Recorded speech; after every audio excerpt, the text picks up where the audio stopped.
আজ আমরা জানি যে পবিত্র মাহে রমজান মাসে ইবলিস শয়তানকে জিঞ্জির দিয়ে বেঁধে দেওয়া হয়।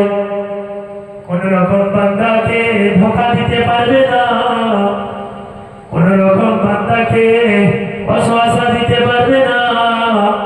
সঠিক শুনেছি, কিন্তু শয়তান বলে আল্লাহ আমি 11টা মাস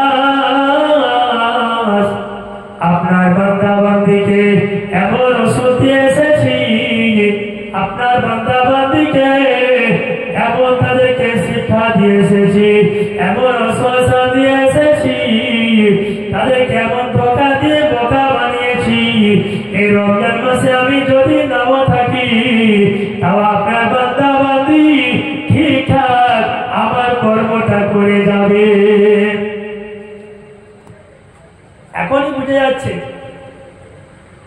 যে শয়তান যেটা বলেছে ঠিকই, যে 11টা মাসের মধ্যে আমি এমন তাদেরকে ওয়াসওয়াসা দিয়েছি, এমন তালিম দিয়েছি যে পবিত্র একটা মাস তারা কিছু মনে করবে না।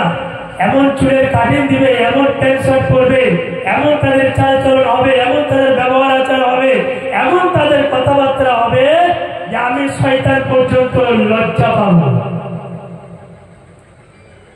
মিলে যাচ্ছে কথায় কথা।